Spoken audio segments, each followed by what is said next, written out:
J'ai lu Autant n'emporte le vent de Margaret Mitchell et j'ai beaucoup de choses à dire. Alors commençons tout de suite.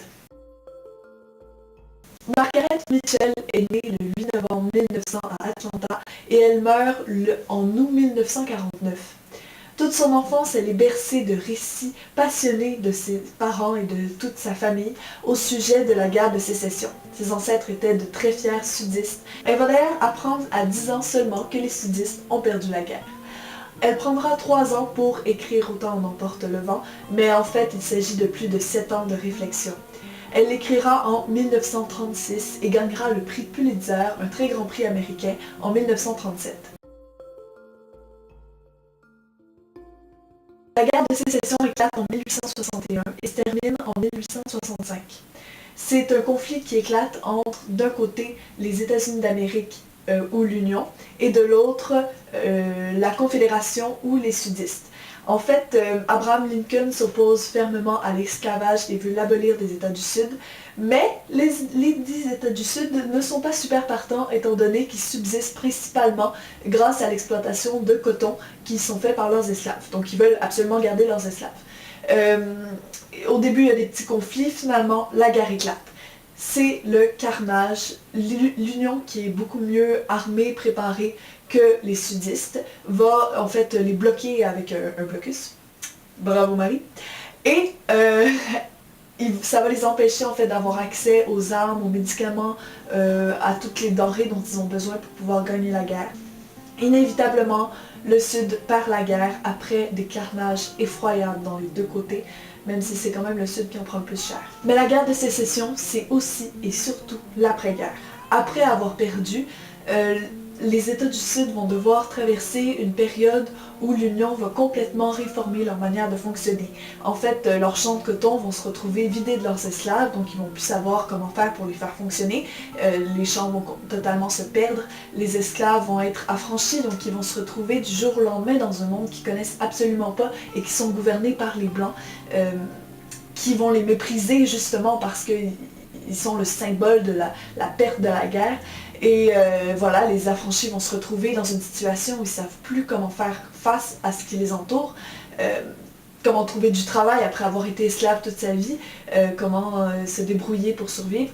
Tout le peuple des États du Sud va en fait se retrouver dans une énergie qui leur est totalement inconnue. Ils vont se retrouver au milieu de valeurs qu'ils ne reconnaissent pas et ils vont vivre une nostalgie terrible. Dans ce roman, on va suivre Scarlett O'Hara, qui est la fille d'un planteur d'origine irlandaise en Géorgie et qui va devoir traverser la guerre, l'après-guerre et un peu tout ce qui entoure cette période. Autant n'emporte le vent est souvent décrit comme une histoire d'amour en fait, mais c'est beaucoup plus que ça en fait, c'est notamment une histoire d'amour, mais je trouve que c'est surtout le récit une quête de liberté, une quête de la vie tout simplement, de la survie, et c'est tout simplement passionnant.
Ça parle aussi des obligations liées à la noblesse, mais également au fait d'être une femme. Une femme se devait d'être aimable, souriante, gentille, jolie. Et Scarlett dénonce absolument tout ce qui la contraint. Donc, elle parle beaucoup de toutes les injustices qu'elle trouve autour d'elle. On va notamment parler du veuvage, donc quand un mari meurt. J'en ai appris beaucoup justement sur qu'est-ce que devenait la femme en fait après la mort du mari. Donc, qu'elle devient comme reclus, elle peut juste s'habiller en noir, il faut qu'elle porte un voile devant son visage. Pendant des années, elle se retrouve complètement coupée du monde et ça m'a vraiment sidérée. J'ai appris beaucoup de choses et j'ai donc appris vraiment beaucoup aussi sur tout ce qui pouvait limiter les femmes à cette époque et qui révolte profondément Scarlett. Et en fait, Scarlett, elle est féministe. C'est une féministe qui se soucie de son apparence, oui. C'est possible, effectivement. Donc, si elle peut avoir l'air complètement dépendante des hommes, en réalité, elle ne l'est pas en fait. Et d'ailleurs, là-dedans, elle va découvrir à un moment donné qu'elle ne l'est pas. Elle va en prendre conscience parce qu'on lui a dit toute sa vie, elle le dit elle-même, toute sa vie, on lui a dit en fait que les femmes étaient moins intelligentes que les hommes, qu'il fallait qu'elles suivent les hommes parce que c'est eux qui savaient. Et du jour au lendemain, elle va découvrir que c'est faux, qu'elle est aussi intelligente et même plus intelligente que beaucoup d'hommes. Et ça, c'est vraiment, j'ai trouvé ça fascinant de voir une femme réaliser ça, c'était merveilleux. Je vais regarder le passage en espérant que ça spoil pas trop. J'ai beau ne pas m'y connaître en affaires, je parie que je saurais encore mieux faire marcher une série que lui. C'était pour le moins une pensée surprenante, une femme plus compétente qu'un homme en affaires. Pensée révolutionnaire pour Scarlett, qui avait été bercée dans la tradition que les hommes étaient conscients et que les femmes n'étaient pas trop intelligentes. Tiens, se dit-elle, précisant sa pensée, mais j'ai l'impression que les femmes pourraient faire n'importe quoi sans le secours d'un homme, sauf avoir des enfants, et Dieu sait qu'aucune femme saine d'esprit n'aurait d'enfants si elle pouvait faire autrement. Le milieu historique est super profond. On voit que l'auteur est vraiment à l'aise avec son sujet, qu'elle s'est enseignée et qu'elle a elle-même été plongée toute sa vie dans l'histoire de la guerre de sécession. Et en fait, on se retrouve tellement rapidement enveloppé par l'ambiance de ce livre. On a l'impression d'y être, on a l'impression d'être dans les États du Sud, on a l'impression d'entendre les bombes tomber sur une ville. On a l'impression, on se met à la place de toutes ces femmes qui vivent la torture en fait de ne pas savoir si leur frère, leur ami, leur fils, leur mari est peut-être mort, disparu ou blessé au combat. Le fait de savoir que ta famille est en train de combattre les pieds nus dans la boue. L'autrice nous fournit une foule de détails à propos en fait de l'univers de ces personnages et ça nous permet de nous plonger dans l'histoire hyper facilement. Je me suis vraiment retrouvée sur place en fait en lisant et j'ai trouvé que c'était génial parce que ça nous permettait d'être curieux sur ce qui nous entourait et déjà rien qu'en lisant ça on nous apprend beaucoup de choses sur la guerre de sécession, mais en fait ça m'a donné envie d'en savoir plus et ça m'a ouvert une nouvelle porte sur de nouveaux intérêts. Et j'ai trouvé également que le fait d'avoir le point de vue d'une femme sur la guerre, ça m'a vraiment plu. J'aime beaucoup les récits de guerre, mais j'en ai pas beaucoup lu dans ma vie. Mais là, en lisant, surtout du point de vue d'une femme, donc de ce que peuvent en fait éprouver les femmes, le rationnement, l'angoisse de voir sa ville se faire envahir, de perdre justement une connaissance envoyée à la guerre, ça m'a vraiment passionnée. Surtout du point de vue de Scarlett, on s'entend que j'aime beaucoup. J'ai trouvé aussi que d'avoir le point de vue des sudistes, c'était super intéressant parce que c'est un peu les méchants de l'histoire en fait. C'est ceux qui refusent d'abolir l'esclavage et on s'entend que l'esclavage est une chose ignoble. Et ça permet, voilà, et ça permet de comprendre, de voir le point de vue des esclavagistes et c'est un point de vue, je pense, en tout cas, je m'informe très peu, vous me direz ce que vous en pensez, qui est peu exploité dans les romans, dans les films ou n'importe où. C'est voilà, c'est un point de vue qu'on n'a pas tant envie on n'a pas envie en fait d'expliquer pourquoi, de leur donner une raison et c'est pas vraiment ça parce que eux ils ont pas à se justifier de ce qu'ils font. Ils estiment que ils sont parfaitement au droit, ils font ça depuis toujours et ils voient pas pourquoi les autres ils voient un problème à l'esclavage. Et sans expliquer leurs actes, évidemment, sans sans que je sois d'accord avec leur point de vue, j'ai compris en fait leur point de vue. Et ça, j'ai trouvé ça mais génial de pouvoir comprendre quelque chose qui est tellement loin de nous, loin dans le temps, loin dans la morale. Un truc par contre qui m'a manqué, même si j'avoue que c'est vraiment pas du tout le roman pour avoir ce point de vue-là, étant donné qu'on veut juste voir le point de vue des sudistes, c'est le point de vue des esclaves, parce que ils affirment beaucoup de choses, les sudistes, sur qu'est-ce que les esclaves pensent, qu'est-ce qu'ils vivent. Eux, ils disent « Ah, mais moi, je sais qu'est-ce qu'ils vivent. » Et j'avais envie d'avoir leur point de vue, voilà. J'avais la soif de savoir, mais c'est quoi, eux, qu'est-ce qu'ils en pensent, tu sais. Vous leur demandez pas. Ça m'a juste donné envie de trouver d'autres livres qui vont en parler. Qui vont donc exploiter le point de vue des esclaves. Par contre, je suis un peu sensible, donc j'ai un peu peur, mais je sais que je vais y aller pareil parce qu'il faut que je sache.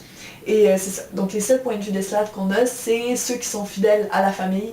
Donc bien entendu, ceux qui disent « Ah mais non, mais les affranchis, c'est n'importe quoi, et tout et tout ». J'ai quand même des doutes que ce soit le point de vue de tous les esclaves, on s'entend. Ensuite, dernier point de ma lecture, les émotions. Voilà, je suis une grande sensible et je dois vous dire que oui, bon, j'ai pleuré beaucoup, mais pas seulement, j'ai ri également. Il y a juste des échanges, évidemment, les échanges Rhett Butler et Scarlett O'Hara sont divins. Rhett est un personnage tellement... Ah, c'est le genre de personnage que tu as envie de tuer et d'embrasser.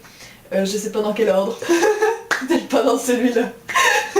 Scarlett, ben Scarlett c'est la même chose en fait, ils sont pareils et les voir échanger c'était délicieux, vraiment les bouts de leur dialogue, les pages se tournaient plus vite tout d'un coup et donc j'ai ri, voilà, j'ai ri, j'ai été en colère, je suis rarement en colère, je suis une personne plutôt paisible, mais c'est vrai. Mais Scarlett est un personnage qui est plein de colère et j'ai vraiment réussi à ressentir ce qu'elle ressentait tout au long du récit et j'ai haï les Yankees. Les Yankees, c'est les membres de l'Union, donc les soldats qui viennent. Mais j'avais une haine incroyable contre eux en lisant certains passages et je me disais, mais il faut tous les détruire, là. J'étais prise d'un désir de vengeance énorme, moi qui suis plutôt paisible. Et ça m'a quand même changé de mes habitudes. Et également, et surtout, la nostalgie. Comme j'en ai parlé un petit peu par rapport à l'histoire, donc les sudistes vont du jour au lendemain se retrouver dans un pays qui n'a plus leurs valeurs et qui jette leurs valeurs dans la boue et les piétine. Et ça, c'est assez rude. Et donc, ils vont se retrouver vraiment plongés dans la nostalgie du temps passé. Donc, ils vont parler d'une vie qui était plus facile, plus indolente, une vie plus belle pour eux. Et alors qu'ils se retrouvent vraiment dans un monde qu'ils ne connaissent pas, ils vont devoir travailler dur pour pouvoir essayer de regagner un peu de ce qu'ils ont perdu. Et la nostalgie imprègne toute la moitié du roman. En fait, toute l'après-guerre est baignée de nostalgie. Et comme on a l'avant-guerre, en fait, on a droit à un moment où c'est l'avant-guerre et où on voit un fragment de ces temps paisibles. Et en fait, moi, je repensais en fait au début du roman et je repensais à toute l'ambiance, à la chaleur, je repensais à la nature, je repensais à l'impression vraiment de paix, de facilité. Et je me suis dit, mais moi-même, je suis nostalgique de ce temps-là, que je n'ai pas vraiment connu, mais que le roman m'a fait vivre. Et donc, j'ai éprouvé de la nostalgie et c'est assez rare que j'éprouve de la nostalgie en lisant un livre.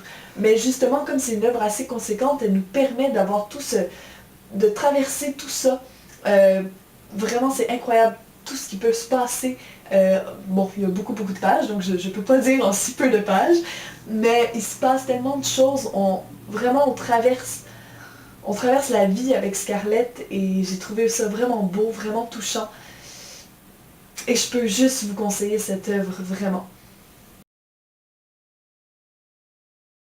Pour conclure, Autant n'emporte le vent, c'est une œuvre colossale, mais colossale dans le bon sens du terme, qui peut juste vous faire vivre plein d'émotions, qui peut vous apprendre beaucoup sur cette période de l'histoire, qui peut vous faire connaître des personnages hauts en couleur et extrêmement attachants.